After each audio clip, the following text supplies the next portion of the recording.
Hello guys, কেমন আছেন সবাই? আশা করি সকলে অনেক ভালো আছেন। আজকের ভিডিওতে আমরা জানবো ভারতের সবথেকে জনপ্রিয় অভিনেতা রজনীকান্ত সম্পর্কে। তো দেরি কিসের, চলুন শুরু করা যাক আজকের কাহিনী। যার স্ক্রিনে এন্ট্রি হতে সিনেমা হলে টাকার বৃষ্টি শুরু হয়, যার চশমা পরা কিংবা সিগারেট ফ্লিপ করার স্টাইল দেখে কোটি কোটি ভক্ত দেওয়ানা। তিনি কোনো সাধারণ অভিনেতা নন, তিনি হলেন ভারতীয় সিনেমার শেষ কথা সুপারস্টার রজনীকান্ত। কিন্তু আপনি কি জানেন আজ যিনি কোটি টাকার মালিক?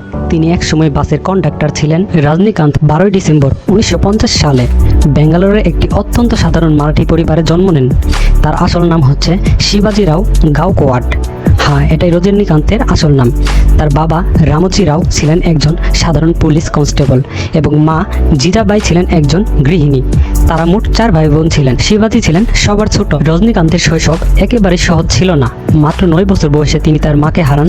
মায়ের চলে যাওয়ায় পরিবারটি মানসিকভাবে ভেঙে চুরমার করে দেয়। শিবাজি বেঙ্গালোরের গফিরামপুর সরকারি স্কুলে তার প্রাথমিক শিক্ষা শেষ করেন।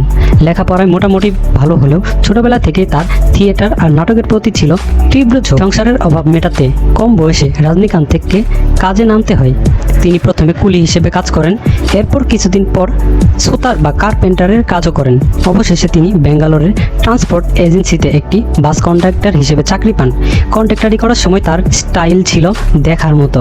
যেভাবে তিনি টিকিট কাটতেন আর শীষ বাজাতেন তা দেখতে অনেকে তার বাসে কন্ট্রাক্টারি করলেও রজনীকান্তের মনে ছিল অভিনেতা হওয়ার স্বপ্ন। তিনি মাদ্রাজ ফিল্ম ইন্ডাস্ট্রি ভর্তি হওয়ার সিদ্ধান্ত নেন। কিন্তু টাকা কোথায়? এগিয়ে এলেন তার পরম বন্ধু রাজ বাহাদুর।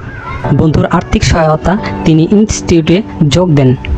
সেখানেই একদিন তার অভিনয় দেখে মুগ্ধ হন প্রখ্যাত পরিচালক কে বালাচান্দর।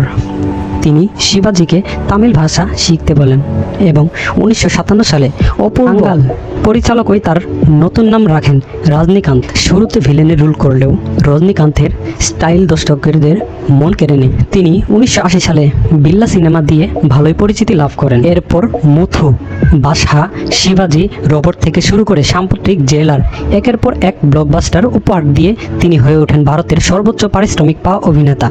শুধু ভারত নয়, জাপানেও তার জনপ্রিয়তা অপরিসীম। অভিনয়ে অসামান্য অবদানের জন্য ভারত সরকার তাকে পদবিভূষণ করেন এবং 1981 সালে রজনীকান্ত লতা রাঙ্গাচারীকে বিয়ে করেন। তাদের ঘরে রয়েছে 2 কন্যা সন্তান। ঐশ্বর্য ও সৌন্দর্য পর্দার বাইরে রজনীকান্তের জীবন একদম আলাদা। কোটি টাকার মালিক হওয়া সত্ত্বেও তিনি বাস্তব জীবনে অত্যন্ত সাধারণ পোশাক পরেন এবং আলিশান জীবনযাপন এড়িয়ে চলেন। একজন সাধারণ বাস কন্ডাক্টর থেকে সিনেমার ভগবান হয়ে ওঠার এই গল্প আমাদের শেখায় যে সুযোগ সবার জীবনে বারবার আসে না, কিন্তু নিজের স্টাইল আর কঠোর পরিশ্রম ধরে রাখতে পারলে ভাগ্য বদলে যাবে।